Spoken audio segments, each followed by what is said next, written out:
So beautiful ಆಗಿ ಕಾಣಿಸ್ತಾ ಇರೋವಂಥ ಎಲೆ, ಫುಲ್ ಒಳ್ಳೆ ಫ್ಲವರ್ ಥರ ಇದೆ ಇದು. ಸೊ ಇದನ್ನು ಕೊಟ್ಟೆ ಕಡುಬು. ಸೊ ನಾವು ತೊಗೊಂಡಿರೋ ನೆಕ್ಸ್ಟ್ ಐಟಮ್ ಬಂದು ಕೊಟ್ಟೆ ಕಡುಬು.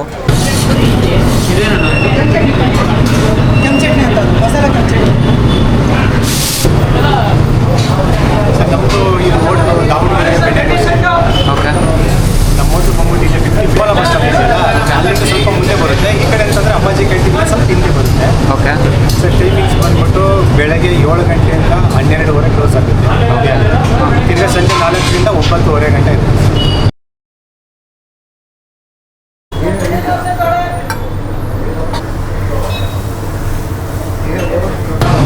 ಬುಧವಾರ ಶನಿವಾರ ಸ್ಪೆಷಲ್ ಇರುತ್ತೆ. ಓಕೆ. ಕೊಟ್ಟೆ ಇಡ್ಲಿ ಪೂರಿ ಮಾಡ್ತೀವಿ. ಕೊಟ್ಟೆ ಇಡ್ಲಿ ಅಂತಂದ್ರೆ ಮಂಗಳೂರು ಕಡೆ ಕೊಟ್ಟೆ ಕಡುಬು ಅಂತ ಮಾಡ್ತಾರೆ. 2 ಥರ ಚಟ್ನಿ ಇರುತ್ತೆ, ಒಂದು ಸಾಂಬಾರು.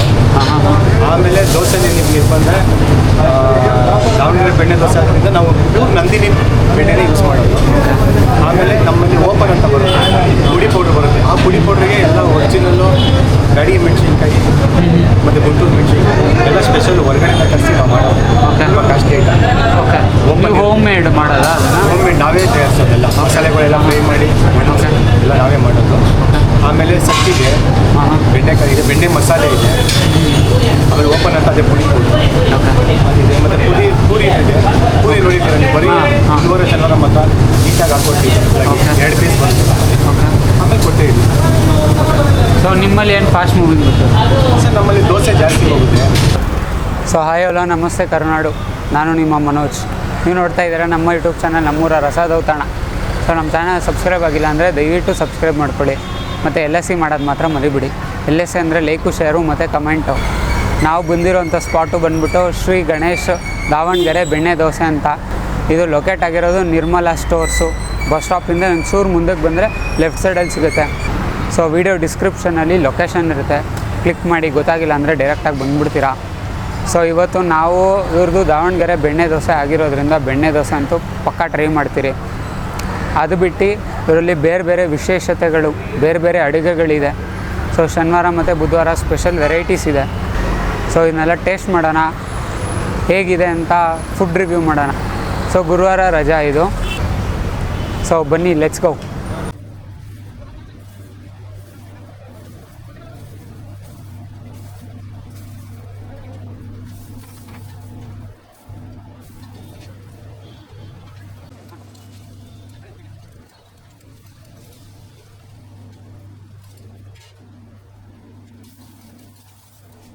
ಸೊ ಫಸ್ಟು ಐಟಮ್ ನಾವು ತೊಗೊಂಡಿರೋದು ಕೇಸರಿ ಬಾತ್. ಸೊ ಹಲಸಿನ ಹಣ್ಣಿನ ಕೇಸರಿ ಬಾತು. ಸೊ ಲವಂಗ ಹಾಕಿದ್ದಾರೆ. ಸೊ ಲವಂಗ ಫಸ್ಟ್ ಕಾಣಿಸುತ್ತೆ. ಸೊ ಲವಂಗ ಹಾಕಿದ್ದಾರೆ. ಸೊ ಹಲಸಿನ ಹಣ್ಣು ಮತ್ತು ಡ್ರೈ ಫ್ರೂಟ್ಸಲ್ಲಿ ದ್ರಾಕ್ಷಿ ಹಾಕಿದ್ದಾರೆ. ಸೊ ಇವರು ಡೈಲಿ ಒಂದೊಂದು ಕೇಸರಿ ಬಾತ್ ಮಾಡ್ತಾರಂತೆ. ಸೊ ನಾವು ಪುಣ್ಯ ಮಾಡಿದ್ದೀರಿ, ಜಾಕ್ ಫ್ರೂಟ್ ಕೇಸರಿ ಬಾತ್ ಸಿಕ್ಕಿದೆ ಇವತ್ತು. ಸೊ ಶನಿವಾರ ಬಂದರೆ ನಿಮಗೆ ಕೊಟ್ಟೆ ಕಡುಬು ಸಿಗುತ್ತೆ. ಅದು ಜಾಕ್ ಫ್ರೂಟ್ ಲೀಫಲ್ಲಿ ಅದನ್ನು ಫುಲ್ ರ್ಯಾಪ್ ಮಾಡಿಬಿಟ್ಟು ಮಾಡ್ತಾರೆ. ಅದಂತೂ ಮೋಸ್ಟ್ ವೆಯ್ಟಿಂಗು. ಅದನ್ನು ಟೇಸ್ಟ್ ಮಾಡಬೇಕಂತ ಕಾಯ್ತಾಯಿದ್ದೀನಿ ನಾನು. ಆಮೇಲೆ ಇವರಲ್ಲಿ dosa famous. So dosa taste ಮಾಡೋಣ. ಸೊ ಇವಾಗ ಫಸ್ಟು ಜಾಸ್ತಿ ಟೈಮ್ ವೇಸ್ಟ್ ಮಾಡಿದ್ರೆ ಬಿಸಿ ಬಿಸಿ ಆಗಿರೋಂಥ ಕೇಸರಿ ಬಾತನ್ನ ತಿಂದ್ಬಿಡೋಣ. ಸೊ ಫಸ್ಟು ಬೈಟಲ್ಲೇ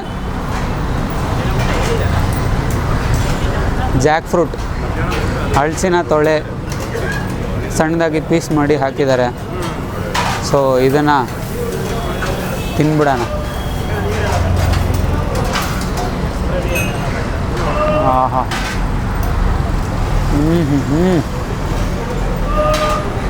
ಎಫರ್ಟ್ಲೆಸ್ ಆಗಿ ಹಂಗೆ ಕರ್ಗೋಯ್ತು ಬಾಯಿ ಒಳಗಡೆ. ಮೈಲ್ಡ್ ಸ್ವೀಟು ಕೇಸರಿ ಬಾತು, ಮತ್ತು ಆ ಹಲಸಿನ ತೊಳೆ ಫುಲ್ ಸ್ವೀಟಾಗಿದೆ. ಮೈಲ್ಡ್ ಸ್ವೀಟು ಇದು ಹಲಸಿನ ತೊಳೆ.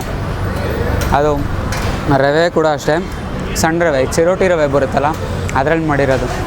ಸೊ ಬಾಯಲ್ಲಿ ಇಟ್ಟರೆ ಸಾಕು ಹಂಗೆ ಕರ್ಗೋಗುತ್ತೆ. ಅದೊಂಥರ ಹೆಂಗೆ ಅಂದರೆ ನೀವು ಬಾಯಲ್ಲಿ ಇಟ್ಟಿದ ತಕ್ಷಣ ಮೈಲ್ಡ್ ಸ್ವೀಟ್ ಇರುವಂಥ ಕೇಸರಿ ಬಾತು ಚಿರೋಟಿ ರವೆ ಸಿಗುತ್ತೆ. ಅದಾದಮೇಲೆ ನಿಮಗೆ ಕಚ್ಕ ಅಂತ ಜಾಕ್ ಫ್ರೂಟ್ ಸಿಗುತ್ತೆ. ಆಮೇಲೆ ಡ್ರೈ ಫ್ರೂಟ್ಸು ದ್ರಾಕ್ಷಿ ಸಿಕ್ಕಿದೆ. ಇನ್ನೊಂದು ಬೈಟ್ ತೊಗೊಂಬಿಡೋಣ. ಚಿಯರ್ಸ್.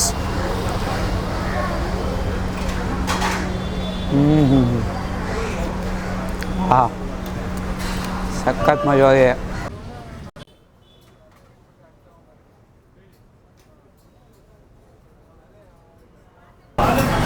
ಸೊ ಕೊಟ್ಟೆ ಕಡುಬು. ಸೊ ನಾವು ತೊಗೊಂಡಿರೋ ನೆಕ್ಸ್ಟ್ ಐಟಮ್ ಬಂದು ಕೊಟ್ಟೆ ಕಡುಬು. ನೋಡಿ ಫುಲ್ ಫ್ಲವರ್ಸ್ ಥರ ಕಾಣಿಸ್ತಾ ಇದೆ. ಸೊ ಇಲ್ಲಿ ನಿಮಗೆ ಬುಧವಾರ ಮತ್ತು ಸ್ಯಾಟರ್ಡೆ ಮಾತ್ರ ಸಿಗೋದಿದೆ, 2 ದಿನ. ಅದು ಜಾಕ್ ಫ್ರೂಟ್ ಲೀಫಲ್ಲಿ ರ್ಯಾಪ್ ಮಾಡಿರ್ತಾರೆ. ಫುಲ್ಲು ಕಣ್ಣೆಲ್ಲ ಕುಗ್ತಾ ಇದೆ, ಬಿಸಿ ಬಿಸಿ ಇದೆ. ಜಾಸ್ತಿ ಟೈಮ್ ವೇಸ್ಟ್ ಮಾಡಿದ್ರೆ ತಿನ್ಬಿಡೋಣ. ಫಸ್ಟು ಹಾಗೆ ತೊಗೊಳೋಣ. ಫುಲ್ಲು ರೈಸ್ ಗ್ರೈನ್ಸ್ ಎಲ್ಲ ಫುಲ್ ದಪ್ಪಗಿದೆ. ಸೊ ಫುಲ್ಲು ಮಲ್ಲಿಗೆ ಇಡ್ಲಿ ಥರ ಇದು ಮಾಡಿರಲ್ಲ, ತರಿ ತರಿಯಾಗಿ ರುಬ್ಕೊಂಡಿರ್ತಾರೆ ಇದನ್ನು ರೈಸ್ನ. ಸೊ ಆಮೇಲೆ ಅದನ್ನು ರ್ಯಾಪ್ ಮಾಡೋಕ್ಕೆ ಈಸಿ ಆಗುತ್ತೆ ಅಂತ. ಸೊ ಜಾಸ್ತಿ ಟೈಮ್ ವೇಸ್ಟ್ ಮಾಡಿದ್ರೆ ತಿನ್ಬಿಡೋಣ ಹಾಗೆ.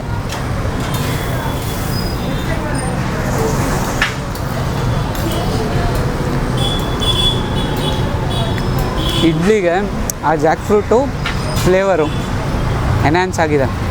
ಅಂದರೆ ಹೆಂಗೆ ಅಂತಂದರೆ ಒಂದು ಎಲೆ, ಯಾವುದೋ ಒಂದು ಎಲೆದು ಫ್ಲೇವರ್ ಹೇಗೆ ಮಿಕ್ಸ್ ಆಗಿರುತ್ತೋ ಆ ಥರ ಮಿಕ್ಸ್ ಆಗಿರುತ್ತೆ.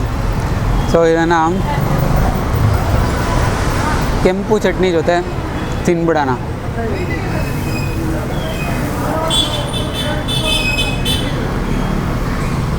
ಚಿಯರ್ಸ್.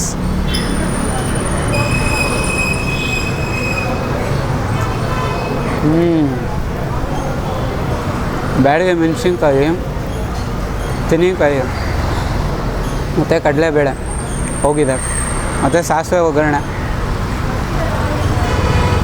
ತಿಂದಿದ ತಕ್ಷಣ ಫಸ್ಟು ನಿಮಗೆ ಆ ಬ್ಯಾಡಿಗೆ ಮೆಣಸಿನ್ಕಾಯಿ ಹಿಟ್ಟು ಹೊಡಿಯುತ್ತೆ. ಅದಂತೂ ಸಖತ್ತಾಗಿದೆ.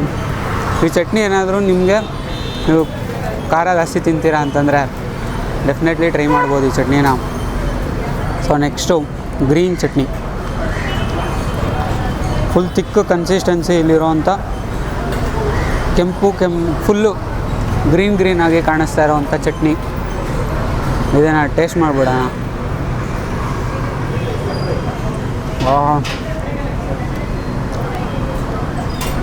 ಚಟ್ನಿ ಕಡಲೆಪಪ್ಪು ಯೂಸ್ ಮಾಡಿದ್ದಾರೆ. ಲೈಟಾಗಿ ನೀರು ಕನ್ಸಿಸ್ಟೆನ್ಸಿ ಇದೆ, ಮತ್ತು ಮೆಣಸಿನ್ಕಾಯಿ ಹೋಗಿದೆ, ತೆಂಗಿನಕಾಯಿ, ಮತ್ತು ಇದಕ್ಕೂ ಒಗ್ಗರಣೆ ಹಾಕಿದ್ದಾರೆ. ಸಖತ್ತಾಗಿದೆ ಇದು. ಇದನ್ನು ಇನ್ನೊಂದು ಬೈಟ್ ತೊಗೊಂಬಿಡೋಣ ಗ್ರೀನ್ ಚಟ್ನಿ ಜೊತೆ.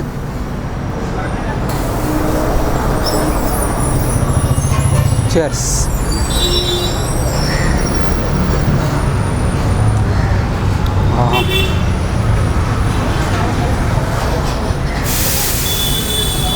Next last and final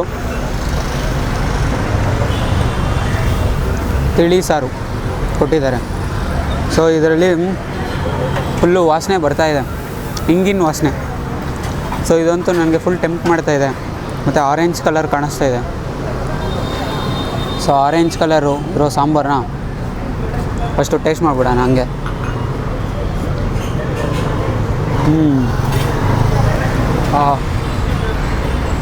full ಗಂಟ್ಲೆಲ್ಲ ನೆಚ್ಚಗಾಗೋಯ್ತು. ಖಾರದ ಪುಡಿ ಆ್ಯಡ್ ಮಾಡಿದಾರಾ, ಅದೇ ನಿಮಗೆ ಗಂಟ್ಲು ಕ್ಲಿಯರ್ ಆಗುತ್ತೆ. ಮತ್ತು ಟೊಮೆಟೊ ಯೂಸ್ ಮಾಡಿದ್ದಾರೆ, ಮತ್ತು ಈರುಳ್ಳಿ ದೊಡ್ಡದಾಗಿ ಹೆಚ್ಚಾಕಿದ್ದಾರೆ.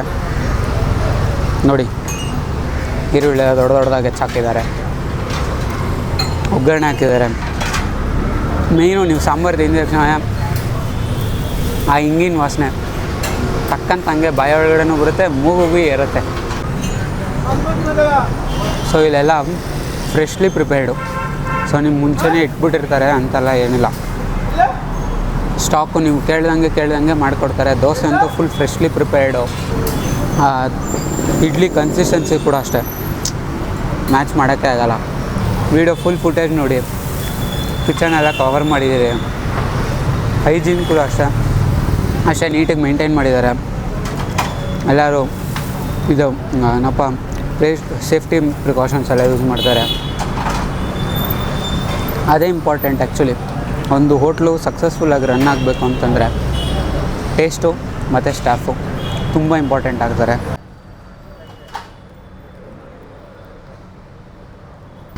ಸೊ ಲಾಸ್ಟ್ ಆ್ಯಂಡ್ ಫೈನಲ್ಲು ನಾವು ತೊಗೊಂಡಿರೋ ಅಂಥದ್ದು ಓಪನ್ ಪುಡಿ ದೋಸೆ, ಓಪನ್ ಪುಡಿ ಬೆಣ್ಣೆ ದೋಸೆ ಇನ್ಫ್ಯಾಕ್ಟ್ ಕರೆಕ್ಟಾಗಿ ಹೇಳ್ಬೇಕಂದ್ರೆ. ಸೊ ಇವರೆಲ್ಲ ಎಲ್ಲ ಐಟಮ್ಸ್ನೂ ಅವರೇ ಸೋರ್ಸ್ ಮಾಡಿಕೊಂಡು, ಸೊ ಅವರೇ ಮನೇಲಿ ಇನ್ ಹೌಸಲ್ಲಿ ಪ್ರಿಪೇರ್ ಮಾಡೋ ಅಂಥ ಇದೆಲ್ಲ ಚಟ್ನಿ ಪುಡಿ ಇದು. ಸೊ ಅವರಿಲ್ಲಿ ಬೆಣ್ಣೆ ಯೂಸ್ ಮಾಡೋದು ಅಷ್ಟೇ, ಯಾವುದೋ ಲೋಕಲ್ ಗೀಕಲ್ದಲ್ಲ, ನಂದಿನಿ ಅವ್ರದ್ದು ಯೂಸ್ ಮಾಡ್ತಾರೆ. ಸೊ ಮಾತಾಡಿಕೊಂಡು ದೋಸೆ ಬ್ರೇಕ್ ಆಗಿದೆ ಗೊತ್ತಾಗಿಲ್ಲ, ಅಷ್ಟು ಫುಲ್ ಸಾಫ್ಟಾಗಿದೆ, ಫುಲ್ ಪ್ಲಫಿ ಆಗಿದೆ. ಸೊ ಯಥೇಚ್ಛವಾಗಿ ಪುಡಿ ಹಾಕಿದ್ದಾರೆ. ಫಸ್ಟು ಪುಡಿ ಮತ್ತು ಬೆಣ್ಣೆ ತೊಗೊಳೋಣ, ಅದನ್ನು ತಿನ್ಬಿಡೋಣ.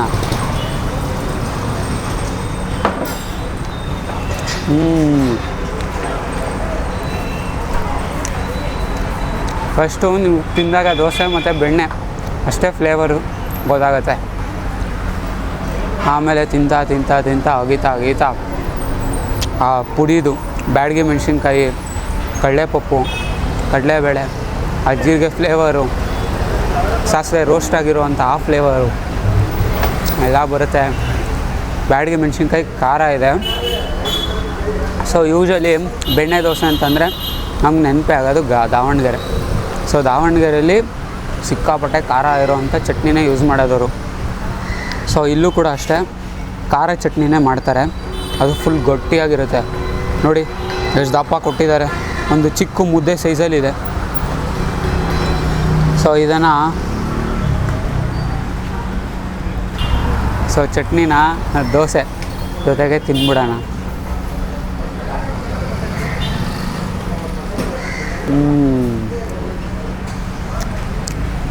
ಬರೀ ತೆಂಗಿನಕಾಯಿ ತುರಿಲೆ ತುಂಬಿಸ್ಬಿಟ್ಟಿದ್ದಾರೆ ಚಟ್ನಿನ. ಇವರು ದಾವಣಗೆರೆ ಅಷ್ಟು ಆ ದಾವಣಗೆರೆ ಕೋಟೇಶ್ವರ ಇದೆಲ್ಲ ಅಷ್ಟು ಖಾರ ಏನಿಲ್ಲ, ಮೈಲ್ಡ್ ಖಾರ. ಯಾಕಂದರೆ ಬೆಂಗಳೂರವ್ರು ಖಾರ ತಿನ್ನೋದು ಕಮ್ಮಿ, ಮೈಲ್ಡ್ ಖಾರ, ಬೆಣ್ಣೆ ಮತ್ತು ಸಾಲ್ಟ್ ಸ್ವಲ್ಪ ಜಾಸ್ತಿ ಆಗಿದೆ ಅನಿಸ್ತು ನನಗೆ. ಸೊ ಅದು ಬಿಟ್ಟರೆ ಇನ್ನೆಲ್ಲ ಸೂಪರಾಗಿದೆ. ನೆಕ್ಸ್ಟ್ ಬಂದುಬಿಟ್ಟು ಆಲೂಗಡ್ಡೆ ಮತ್ತು ಪಲ್ಯ, ಸೇಮ್ ದಾವಣಗೆರೆಯಲ್ಲಿ ಹೆಂಗೆ ಕೊಡ್ತಾರೋ ಹಂಗೆ ಪಲ್ಯ ಮತ್ತು ಆಲೂಗಡ್ಡೆ. ಅಂದರೆ ಪಲ್ಯ ಅಂದರೆ ಈರುಳ್ಳಿ ಮತ್ತು ಆಲೂಗಡ್ಡೆನ ಬೇಯಿಸ್ಕೊಂಡು ಸಾಲ್ಟ್ ಹಾಕ್ತಾರೆ ಅಷ್ಟೇ, ಇನ್ನೇನಿಲ್ಲ. ಸೊ ಪ್ಲೇನ್ ಆಲೂಗಡ್ಡೆ ಪಲ್ಯ ಅಂತ ಹೇಳ್ಬೋದು ಇನ್ಫ್ಯಾಕ್ಟು. ಸೊ ಅದನ್ನು ನೆಕ್ಸ್ಟು ಈ ದೋಸೆ ಜೊತೆ ತಿನ್ಬಿಡ್ಬೇಕು. ಫುಲ್ ಖಾರ ಇದೆ ಚಟ್ನಿ ಪುಡಿ. ಮಕ್ಕಳೆಲ್ಲ ತಿನ್ಬೇಕಂತಂದರೆ ಹುಷಾರಾಗಿ ನೋಡ್ಕೊಂಡು ತಿನ್ನಿ, ಇದೆ ಅಂತ ಸರಿಯಾಗಿ ತಿಂದ್ಬಿಟ್ರೆ ಅಷ್ಟೇ. ಆಮೇಲೆ ಸೊ ನೆಕ್ಸ್ಟು ಪಲ್ಯ ಮತ್ತು ಆಲೂಗಡ್ಡೆ ಪಲ್ಯ ಮತ್ತು ದೋಸೆ ತಿನ್ಬಿಡೋಣ. ಬೆಣ್ಣೆಲೆ ಮುಗಿಸ್ಬಿಟ್ಟಿದ್ದಾರೆ ದೋಸೆ ನಾವು. ಇದಂತೂ ಪರ್ಫೆಕ್ಟ್ ಕಾಂಬಿನೇಷನ್ನೇ.